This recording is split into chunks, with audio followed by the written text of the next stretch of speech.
Intambara y'Uburusiya na Ukraine ikikiwe na OTAN igeze ku munsi wayo wa 629. Urugamba ruracyakomeje hagati y'impande zombi.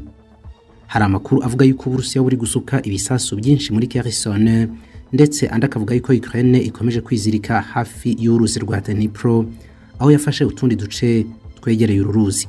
Mu by'ukuri ibigo by'ubusesenguzi n'ibigega by'ibitekerezo muri Leta Zunze Ubumwe za Amerika nka Institute for Science and International Security bitangaza yuko Uburusiya buri gukaza cyane inganda zabwo zicura intwaro, by'umwihariko drone z'ubwiyahuzi za Shahed 136 zituruka muri Iran. Mu bya politiki kandi, umunyamabanga mukuru wa Amerika bwana Antony Blinken yahuriye na Andrei Yermak, umujyanama mukuru wa Perezida Volodymyr Zelensky i Washington, maze bemeranya yuko Amerika igiye gukomeza gutera inkunga Ukraine.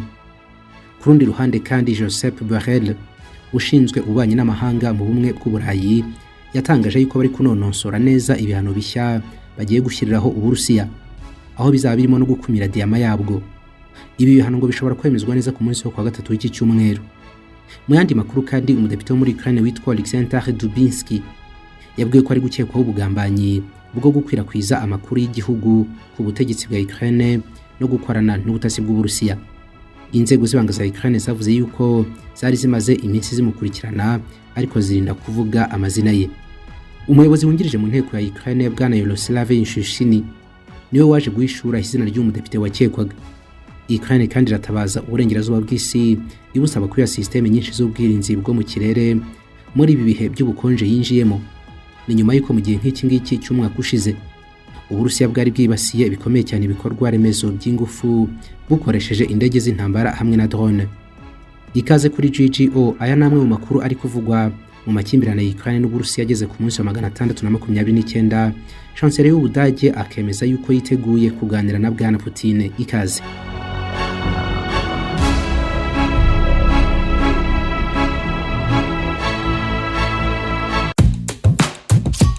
Umvi y'imibare miliyari 3 na miliyoni 300 y'abaturage b'isi bakaba 70% by'ikiremwa muntu kicaye ku mubumbe.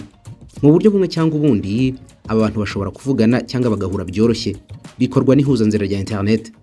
Mu Rwanda naho byabaye nk'ubuzima, hejuru ya 30% bahuriye mu ruziga rumwe rw'ihuzanzira rya murandasi. Ikigo cyagenzuye ibingibi neza ni Infinity Tech Solution. Ikimara kubona ibingibi, Infinity Tech Solution yaguhuje n'isi yagutse mu buryo bw'ikoranabuhanga. Ibijyanye na murandasi, ihuzanzira ntibyerekeranye naryo, ikoranabuhanga rya mudasobwa, ubusesenguzi bw'amakuru n'ububiko bwayo, systeme z'ikoranabuhanga n'ibindi byinshi cyane, ni muri Infinity Tech Solution wabariza n'abanyamwuga. Kubaka mobile app, imbuga z'ubucuruzi nka e-commerce, kubaka imbuga z'amakuru, imbuga z'ibigo bya leta n'iby'abikorera, kurinda ububiko bw'amakuru, gusesengura systeme zihuzanzira nk'ikoranabuhanga, kongera ubushobozi bwa systeme ibigo bikoresha, n'ibindi bigiye bitandukanye byose wabibariza hangaha muri Infinity Tech Solution. Bahamagare kuri 0798 73 5385 no kuri 0723 5873.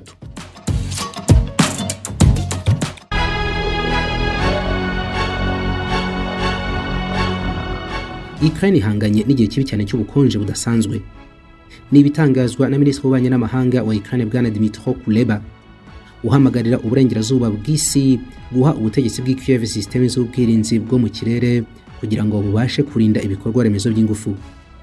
Uyu yemeza ko muri iki gihe aribwo Ukraine iri guhura n'ubukonje bukabije cyane kurusha ibindi bihe byose mu mateka yayo, bitewe no kuri kwitegura ibitero bikomeye cyane bya misile z'Uburusiya zizibasira bidasanzwe ibikorwa remezo by'ingufu, ibizatuma ishobora kuba mu kizima. Ukraine ifite ubwoba bw'uko Uburusiya bushobora gukora nk'ibyo bwakoze mu bihe by'ubukonje mu mwaka ushize. Icyo gihe bwibasiye bidasanzwe ibikorwa remezo by'ingufu. Uruhande rw'Uburusiya ruvuga yuko rwakoze ibyo nk'igisubizo ku bitero bya Ukraine byari byagabwe ku kiraro cya Kerch gihuza umwigimbakiro wa Crimea n'ibindi bice by'ubutaka by'Uburusiya. Aganira n'ikinyamakuru cyo mu Budage cya Die Welle, bwana Kuleba yahishuye yuko we amaze kugura amapaki menshi cyane ya za buji, ndetse yuko Sumubyara nawe yaguze amakamyo 2 yuzuye inkwi zo gucana mu rwego rwo kwishakira igisubizo ku bitero by'Uburusiya bishobora kwangiza ibikorwa remezo by'ingufu. Bwana Kuleba yavuze yuko ubutegetsi bw'i Kiev nta kintu byabo bubitwaye mu gihe Ubudage bwakwanga kohereza Ukraine misile za Taurus zirasa mu ntera ndende, ahubwo ngo ubutegetsi bwa Kiev bwabazwa bikomeye cyane no kuba iki gihugu kitabwoherereza izindi systeme z'ubwirinzi bwo mu kirere. Yongeyeho yuko igisirikare cya Ukraine kizakora ibishoboka byose mu kurinda inganda z'ingufu zose. Ubudage bumaze igihe kinini cyane bwinangira mu gutanga intwaro zirasa mu ntera ndende. Chancelier wabwo Bwana Olaf Scholz yasobanuye yuko adashaka kubona intwaro ze zikoreshwa mu kurasa kuri targets z'imbere mu Burusiya.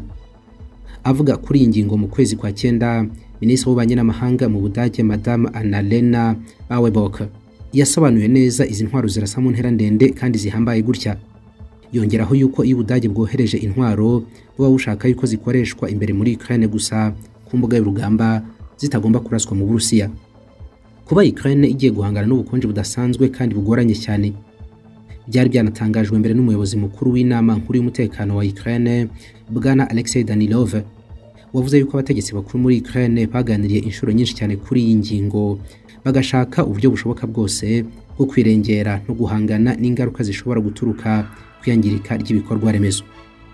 Mu kwezi gushize kwa 10, Minisitiri w'ibikorwa remezo muri Ukraine Bwana Germane Garushchenko yemeye yuko Uburusiya niburamuka bugabye umuvumba w'ibitero ku bikorwa remezo bishobora kuzangiza bikomeye cyane systeme z'ingufu zose, bikaba byatuma igihugu kijya mu kizima igihe kirekire.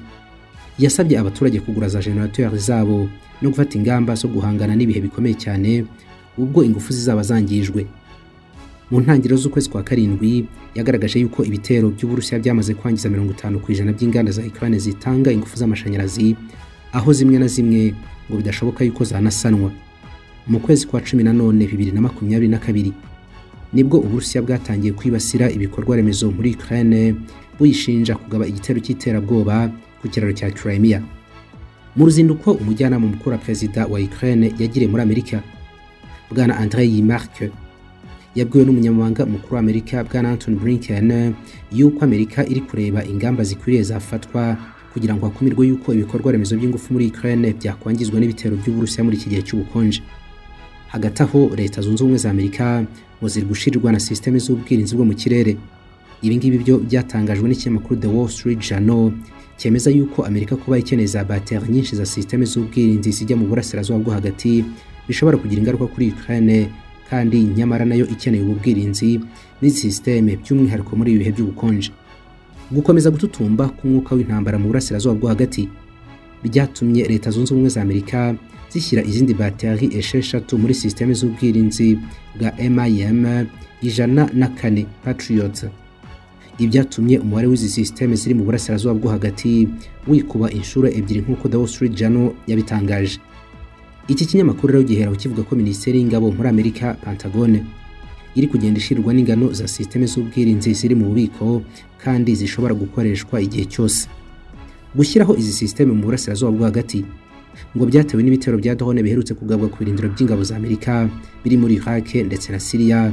Ibitero Amerika yavuze yuko byagabwe n'ingabo ziterwa inkunga na Iran. Izi bateri za systeme z'ubwirinzi zoherejwe muri Bahrain, Kuwait na Arabia Saudite nk'uko umutegetsi wo muri Pentagon yabibwiye The Wall Street Journal. Ubusanzwe bateri imwe ya systeme y'ubwirinzi bwa Patriot iba ifite launchers 8.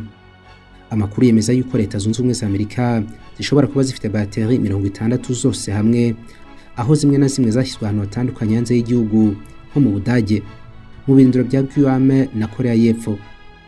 Ubutegetsi bwa Washington bwanahaye uburenganzira inshuti zabwo ko bazagura iyi systeme. Bateri 2 za Patriot Amerika yari yashyize mu Burayi, imwe mu Budage indi mu Buholandi. Mu ntangiriro z'uyu mwaka zoherejwe muri Ukraine, aho Ubudage bwemeje yuko bushobora kohereza izindi. Byemezwa yuko ubushobozi bw'ubwirinzi bwigaragaje ku rugamba rwo muri Ukraine guhera mu kwezi kwa 5. Ubutegetsi bwa Kiev bwatangaje yuko izi bateri za Patriot arizo zafashije mu guhanura misile rutura za Kinzhal zigenda ku muvuduko urenze kure cyane w'ijwi zari zarashwe kuri Kiev. Ubutegetsi bwa Moscow bwamaganiye kuri ibyaya makuru bwemeza yuko nta systeme Ukraine ifite zabasha guhagarika misile za Kinzhal z'ubwoko bwa hypersonic. Muri uko kwezi kwa 5 ni nabwo hari amakuru yasakaye avuga yuko imwe muri bateri yangijwe bikomeye cyane n'ibisasu by'Uburusiya nyuma yo kunanirwa gusama umuvumba wa misile 34 zari zarasiwe icyarimwe n'Uburusiya. Abategetsi b'Amerika batangaje yuko iyo bateri yangiritse akantu gato cyane ndetse ko na Ukraine ubwayo ishobora kuyisanira nta bintu byinshi bisabye.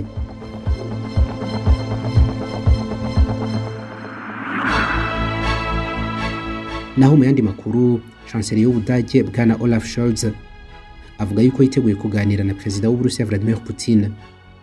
Mu bihe byashize perezida w'Uburusiya yari yabwiye bwana Olaf Scholz yuko inkunga y'uburengerazuba bw'isi kuri Ukraine yatumye ubutegetsi bw'i Kiev butera utwatsi umugambi wose wo kuba bwajya mu biganiro by'amahoro na Moscow. Bwana Olaf Scholz yagaragaje yuko yiteguye kuvugana na perezida Vladimir Putin bakaganira bavugisha ukuri ku makimbirane ya Ukraine. Yashimangiye yuko uruhande ahagazemo ari uko Uburusiya bugomba kwemera kugira ibyo buhara kugira ngo bwumvishe Ukraine kuza ku meza y'ibiganiro by'imishyikirano. Aganira n'ikinyamakuru cyo mu Budage cya Hebron Stimme, bwana Scholz yatangaje yuko ibitero by'Uburusiya muri Ukraine bimeze nk'igaruka ry'ibihe byampatse ibihugu mu Burayi, aho yemeza yuko ubutegetsi bwe bwa Berlin bugifite umugambi wo gushyigikira Ukraine haba mu ntwaro no mu bundi bufasha bwakenerwa mu gihe cyose bibaye ngombwa. Gusa ariko nubwo Ubudage ngo bugifasha Ukraine, amarembo y'ibiganiro n'Uburusiya kuri bwo ngo agomba gukomeza afunguye. Bwana Scholz yasobanuye ko mu bihe byashize yagiranye ibiganiro na Putin ndetse ko n'ubwo witeguye kuba yabigirana nawe. Ati kugira ngo ibiganiro by'imishyikirano na Ukraine bibeho, Uburusiya bugomba gutera intambwe zikomeye cyane. Yasabye Uburusiya kuba bwakura ingabo zabwo kuri territoire za Ukraine, Uburusiya buvuga yuko zabaye izabwo. Ubwo bwana Scholz aheruka kuvugana na Putin byari mu kwezi kwa 12 umwaka ushize 2022. Baganiriye hakoreshejwe telefone, maze icyo gihe Putin yamagana icyo yise imigambi isenya y'ibihugu byo mu burengerazuba bw'isi binyuze mu kurundira intwaro Ukraine no gutoza abasirikare bayo. Iyi nkunga bahaye Ukraine ngo yatumye yanga kujya no mu biganiro by'amahoro n'Uburusiya nk'uko Putin yabivugaga. Hagati aho, chancelier y'Ubudage mu kwezi kwa gatandatu uyu mwaka yagaragaje yuko ashaka kuganira na Putin nanone, ariko icyo gihe bwana Dmitry Peskov, umuvugizi wa Kremlin ibiro bya perezida Putin, yatangaje ko bwana Putin nta gahunda afite yo kugirana ibiganiro na Scholz. Uburusiya ntabwo busiba kuvuga yuko imiryango y'ibiganiro kuri bwo ifunguye. Gusa ariko ngo ni ibiganiro bigomba gushingira ku kuri ku rugamba, aho ibice byamaze kuba iby'Uburusiya byo bitagomba kuganirwaho. Mu mwaka ushize kandi nibwo perezida wa Ukraine bwana Volodymyr Zelensky yaciye iteka yuko nta biganiro by'imishyikirano na bike agomba kugirana n'Uburusiya mu gihe hazaba hakiriho ubutegetsi bwa Putin. Hari nyuma yuko butangaje ko intara enye bwafashe zabaye izabwo binyuze mu matora ya kamarampaka. Nyuma y'icyo gihe rero bwana Zelensky yagaragaje yuko gahunda y'ibiganiro izabaho ari uko Uburusiya bwabanje gukura ingabo zabwo zose ku butaka bwayo, ndetse Uburusiya bukaryozwa ibyaha byose by'intambara bwakoze muri Ukraine.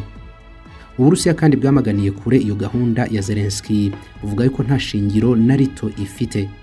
Bwana Olaf Scholz yagaragaje yuko yiteguye kuganira n'Uburusiya nyuma yuko ikinyamakuru cyo mu Budage Bild gitangaje ko guverinoma y'Ubudage yemeye gukuba kabiri inkunga ya gisirikare ihabwa Ukraine ikava kuri miliyari 4 z'amayero ikagera kuri miliyari 8. Uburusiya buhora buvuga yuko intwaro uburengerazuba bw'isi bwohereza nta kintu zishobora guhindura ku migendekere y'urugamba, uretse gusa kuba rwatinda rukamara igihe kirekire no gutuma abaturage ba Ukraine bakomeza kubabara, kongeraho no kuba Uburusiya na OTAN byarwana byeruye. Turabashimye kubana na Gentil Gedeon Official, duhure mu zindi nkuru kandi mwakoze cyane.